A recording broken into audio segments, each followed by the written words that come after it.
बिस्मिल्लाहिर्रहमानिर्रहीम। अस्सलाम वालेकुम। नूरुल्लाह आपकी खिदमत में हाजिर है। इमरान खान साहब जिन्होंने सबको ट्रक की बत्ती के पीछे लगाना था, खुद एक ट्रक की बत्ती के पीछे लगे हुए हैं। वो कहाँ पहुँचेंगे और उनका क्या मुस्तकबिल होगा और क्या उन्हें अपनी मंजिल मिल जाएगी, वो क्या उनकी मंजिल है, ये तो अहम सवाल है ही। लेकिन उन्हें कुछ थोड़ा सा रिलीफ भी मिल रहा है साथ साथ। और उसके अलावा नवाज़ शरीफ की वापसी के रास्ते खुलते जा रहे हैं, तैयारियां हो रही हैं। वो क्या तैयारियां हैं, इन दोनों चीज़ों पे हम बात करेंगे।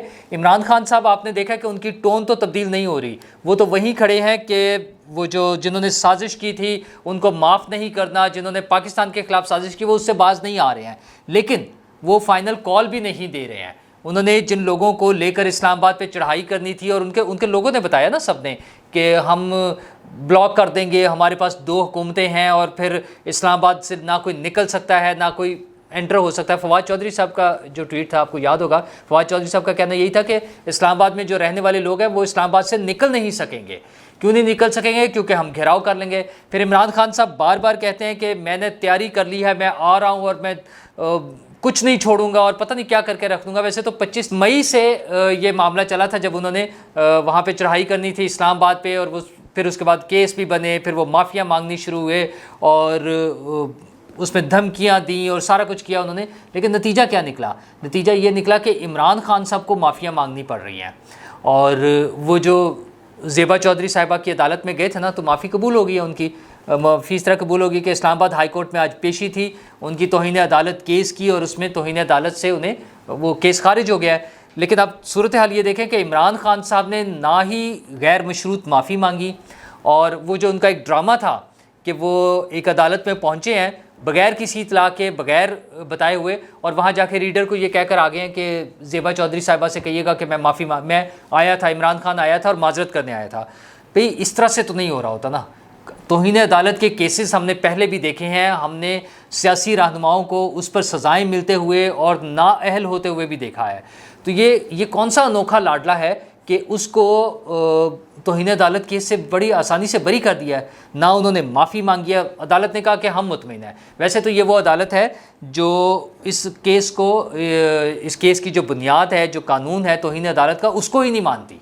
ये भी एक अजीब ही अनोखा वाक़या है कि अदालत जो है वो आइन को, कानून को नहीं मानती। लेकिन बहरहाल उन्होंने उसका, जब मावन उसने वकील ने ये मशवरा भी दिया कि उन्होंने अपनी राय दी कि इमरान खान साहब ने अदालत से माफ़ी नहीं मांगी है गैर मशरूत, तो उन्होंने कहा आप इसको अपना राइटिंग में दे दें, हम तफसीली फ़ैसले में शामिल कर लेंगे। तफसीली फ़ैसले में तो शामिल कर लेंगे, लेकिन जज साहब ने उन्हें माफ़ ज़रूर कर दिया। तो वो केस तो अब हो गया ख़त्म। उसमें इमरान खान साहब को बड़ी छुट्टी मिल गई है, आज़ादी मिल गया और उनके हौसले मज़ीद बुलंद हुए। लेकिन उसके साथ साथ वो वहीं पर खड़े होकर कह रहे हैं कि एक तो मैं असम्बली में नहीं जाऊँगा। अब असम्बली में ना जाने का कैसे वो कह देते हैं? अभी 2 दिन पहले उन्होंने जलसे में कहा कि अगर साइफ़र वाला मामला अदालत उसको रिजेक्ट कर दे तो फिर मैं असम्बली में जाने को तैयार हूँ। मतलब वो ऐसे कन्फ्यूजन का शिकार हैं। वो किसने उनको किसी ट्रक की बत्ती के पीछे लगाया हुआ है? दूसरा, उन्होंने वहीं पर ये जब बात की, उनसे पूछा गया कि आप कहते हैं कि मैं झूठ बोलना नहीं चाहता और सच मैं बोल नहीं सकता, तो हिम्मत करें, बात करें। तो उन्होंने कहा नहीं, जब नेगोशिएशन हो रही होती है तो फिर बात नहीं की जाती। तो इमरान खान साहब किससे नेगोशिएशन कर रहे हैं? ये बात तो उन्होंने सिर्फ आर्मी चीफ से जो मुलाकात थी उसके बारे में कही है कि मैं वहाँ उसके बारे में सच नहीं बोलना चाहता, सच बोल नहीं सकता। तो वैसे तो हमें पता है कि वो सच बोल ही नहीं सकते, लेकिन आर्मी चीफ से मुलाकात के हवाले से वो ये कह रहे हैं, जिसके लिए खबरें ये आ रही हैं कि वो किसी अच्छे नोट्स पर ख़त्म नहीं हुई थी। लेकिन इमरान खान साहब को कोई लोग हैं जो उम्मीद दिलाए जा रहे हैं कि खान साहब आपके मामलात या आपके मुतालबात पूरे हो सकते हैं। तो वो कैसे पूरे होंगे? क्या ये सारी हुकूमत और ये सारा मौजूदा निज़ाम सेटअप जो है ख़त्म हो जाएगा और इमरान खान साहब की सुन ली जाएगी? इस तरह से इतनी आसानी से मुमकिन नहीं है। इमरान खान साहब जो बार बार तारीख देते हैं ना कि मैं चढ़ाई करके आ जाऊंगा, मैं पहुंच जाऊंगा और मैं कॉल देने वाला हूं, और अवाम तैयार रहें और स्टूडेंट्स तैयार रहें और वकील तैयार रहें। ओ भाई, क्या उन्होंने तैयारी करनी है? आप अपनी डेट तो बताएं कि कब करना है। इमरान खान साहब को ये जो किसी ने एक ट्रक की बत्ती के पीछे लगा दिया ना कि आपके मुतालबात हम मान लेंगे, आपकी बातें मानी जाएंगी। उनके मुतालबात क्या हैं? कि इलेक्शन फौरी करा दिए जाएं, अच्छा वो, और मुझे सपोर्ट मिले, और आर्मी चीफ़ की तैनाती ना हो। आर्मी चीफ़ को मैं खुद आकर उसमें करूं, जब इलेक्शन जीत कर मैं आ जाऊं तो फिर मैं उसमें उसकी तैनाती करूं। तो ये मुतालबा तो बड़ा मुश्किल है। आर्मी चीफ की तैनाती का प्रोसेस जो है ये तो अगले 2 माह में मुकम्मल हो जाना है। अक्टूबर शुरू हो गया हुआ है, आज 3 अक्टूबर है और 29 नवंबर को आर्मी चीफ रिटायर हो रहे हैं। तो ये 1 माह और जो 24-25 दिन हैं, 25-26 दिन है, इसमें ये सारा प्रोसेस होना है और ये करना है वज़ीर आज़म ने, जो मौजूदा वज़ीर आज़म है उन्होंने करना है। उसके लिए कंसल्टेशन उनकी जिससे भी होगी, वो अपनी पार्टी के लोगों से करेंगे, अपने इत्तेहादी पार्टियों से करेंगे, ये सारा कुछ तो वो करेंगे। लेकिन उसमें इमरान खान साहब का रोल बज़ाहिर कोई नहीं है। इमरान खान साहब को जो उम्मीद है वो कहाँ से आनी है? उन्हें आज रिलीफ तो मिल गया है, लेकिन ये उम्मीद उनकी बर नज़र नहीं आती। दूसरा वो कह रहे हैं कि वहीं पर उन्होंने कहा कि अब मुझ पर सिर्फ एक केस बाकी रह गया है कि मैं चाय में रोटी डुबोकर खाता हूँ। तो इमरान खान साहब किस तरह ऐसी बातें कर लेते हैं यार, कैसे लोगों को बेवकूफ़ बना लेते हैं। इमरान खान साहब, आप पे तोशा खाने का केस है, सीधा सीधा सा करप्शन का केस है कि आपने झूठ बोलकर वहाँ से तोहफे उठाए हैं और बेच दिए मार्केट में, आपने उनका हिसाब नहीं दिया। और दूसरा आप पर केस है फॉरेन फंडिंग, जो ममनुआ फंडिंग केस है, उसमें आपने जाली अकाउंट्स बनाकर अपने दोस्तों के ज़रिए उसमें से पैसा निकाला है और उन अकाउंट्स को इलेक्शन कमीशन से खुफिया रखा है। तो ये कितने ख़तरनाक किस्म के केसेस हैं। तो आप इमरान खान साहब लोगों को सुनाने के लिए कहते हैं मुझ पर सिर्फ चाय में रोटी डुबो के खाने का केस है। मतलब कैसे लोगों को बेवकूफ़ बना रहे हैं। ठीक है, आपके जो सपोर्टर्स हैं, आपके जो चाहने वाले हैं, वो आपके साथ इस बात पर चल जाते हैं, लेकिन हकीकत तो इसके बिल्कुल बरअक्स है।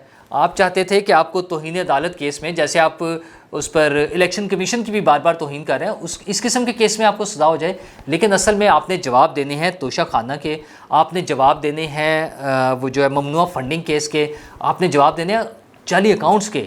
आपके अपने साथी जिन पर आपने इल्ज़ाम लगाया हुआ है कि असद कैसर ने और बाकी सब लोगों ने वो जाली अकाउंट्स बना के पैसे निकलवा लिए हैं, असल में तो वो पैसे आपके पास है ना, आपने जवाब देना है।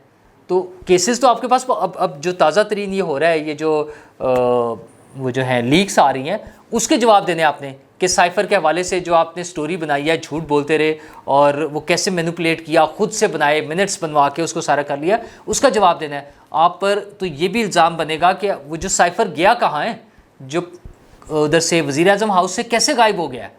मतलब एक ऑफिशियल डॉक्यूमेंट आप कहाँ ले गया? वो हमें तो बता रहे थे ना कि डायरी लेकर निकल गया, वो कैसे चला गया वो? तो इन सारी चीज़ों के आपने जवाब देने हैं। लेकिन बहरहाल बज़ाहिर यही लग रहा है कि वो किसी ऐसी गलत फहमी का शिकार हैं, या फिर शायद हमारी खुशफहमी है कि हमें तो लग रहा है ना कि वो न्यूट्रल हो गए हैं, सारी चीज़ें न्यूट्रल हैं। तो इमरान खान साहब जो, लेकिन साथ साथ ये भी कह रहे हैं कि मैं मुज़ाकरात कर सकता हूँ, सबसे करूँगा, लेकिन मुजरिमों से नहीं करूँगा। यानी इमरान खान साहब हुकूमत से तो हाथ मिलाने को तैयार नहीं है, लेकिन इमरान खान साहब नेगोशिएट किसके साथ कर रहे हैं? इस्टेब्लिशमेंट के साथ, जिन्हें वो न्यूट्रल कहते हैं, जिन्हें वो जानवर कहते हैं, न्यूट्रल को जानवर कहते हैं, जिन्हें वो मीर जाफ़र कहते हैं, जिन्हें वो मीर सादिक कहते हैं, जिन्हें वो हलाकू खान कहते हैं, जिन्हें वो गद्दार कहते हैं, उन सब के साथ नेगोशिएट कर रहे हैं। असल में इमरान खान साहब को इक़्तिदार चाहिए, और ज़ाहिर है मौजूदा हुक्मरान जो हैं वो उन्हें इक़्तिदार में क्यों लेकर आएंगे।